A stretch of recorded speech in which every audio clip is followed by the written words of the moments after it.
Hi, my name's Tracy Krieger, and I'm going to do my one discussion board through a PowerPoint with an audio. So here's our discussion board question. As you think about developing a strategic plan, what individuals or role in the organization would you expect to be part of that process and why? What are the pros and cons for each of these individuals or roles participating in the strategic plan? So basically, I'm going to start where the board of directors, they play a key part of the strategic planning process because these are members of the community.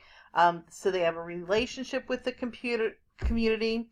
They know the needs. They also will look to help improving the relationship between the organization and the public.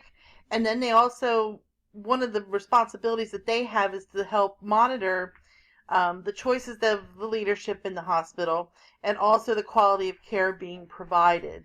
Um, One of the other roles I think is important in strategic planning is the CEO, the Chief Executive Officer. Um, Basically, they will utilize the management process to improve efficiency and quality. Um, the board of directors will need to help them develop good team building skills and financial knowledge to be able to create the good strategic plan. And ultimately they are the ones that are responsible for the development of the plan. Um, so with that, they really need to rely on some of the other key members to the process here. So the next person I feel is or a good key member of this is the chief financial officer. So they're responsible for the budgeting, the cost accounting, the patient accounting, payer relationships, and investing. For a healthcare organization to be successful, they need to be not necessarily profitable, but they need to, not be in the negative. They need to be at least be able to maintain their expenses with their profits. So when you look at that, the chief financial officer plays a big important part with the information that they bring to the board during this planning process, because they're responsible for looks at growth projection, market share, department budgets, and also looking for different performance measures that they can eventually look at the strategic plan to see if it's successful or not. So it's very important for them to provide the accurate and the timely data. So they're kind of looking at it from the financial part, and sometimes that can be a con, because when you're looking at it from the next role, which is your chief nursing officer, they're looking at what's best for the patients, but then you have to have somebody here that's also looking at it from a financial aspect. So if we look at the chief nursing officer, basically they're responsible for making sure that there's policies in place, looking at the staffing models to see if it's appropriate, and then they also look at ways to improve the quality of the care that the healthcare organization is providing. They bring the data they bring to the table is how resources are being allocated, um, new services that the organization could possibly look to taking on, and then also areas that need improvement for quality. So they play a critical role if a healthcare organization want to become magnet accredited. Another key player in this is your chief information officer. So this is the IT part of healthcare, looking at the healthcare records, making sure everything's secure, and then also even the phone systems. So they play a big role in just the system design and analyzing to make sure everything's working properly. Now, sometimes I think one of the cons in this role could be that, they may not have so much of the healthcare aspect as much as they think computer world, where you got to combine the two. So it's really a key of having the right people on your teams.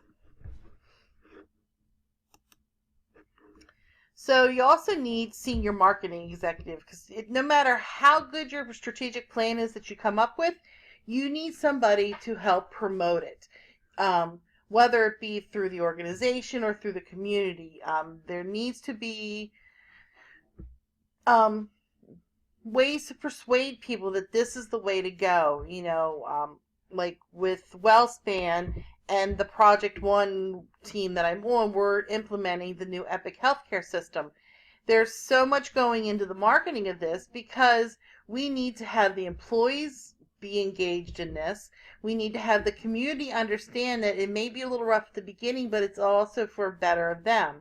So by marketing this through several different media sources, um, it helps make the plan successful because you have more um, buy-in to the program. This, yeah.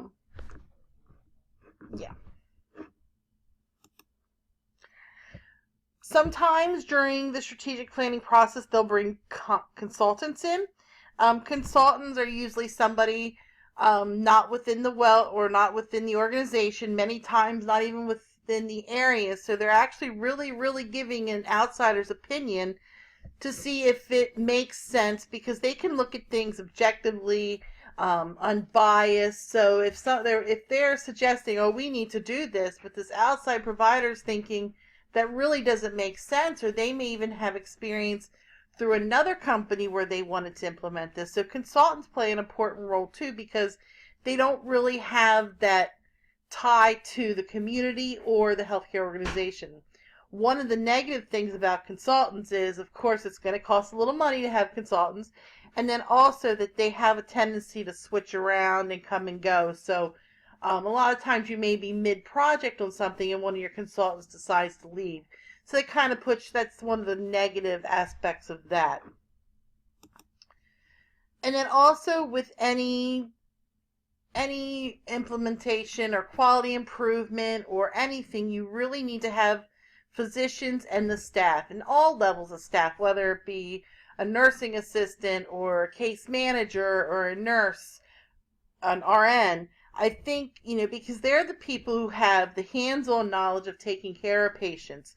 So they need to know, then they usually know what's best for the patient. So, and with them being involved in these decision-making teams and planning, they can also feel like they're being involved in it. They feel like they have part of it, and they'll be more willing to back it up and get behind it. And then they can also get their colleagues and co-workers to also see the benefits of this. So in conclusion, I think the key to having a successful strategic plan is the Successful strategic plan is involving various levels of representation throughout the organization when planning, organizing, promoting, and executing the plan. And here's my reference. Thank you very much.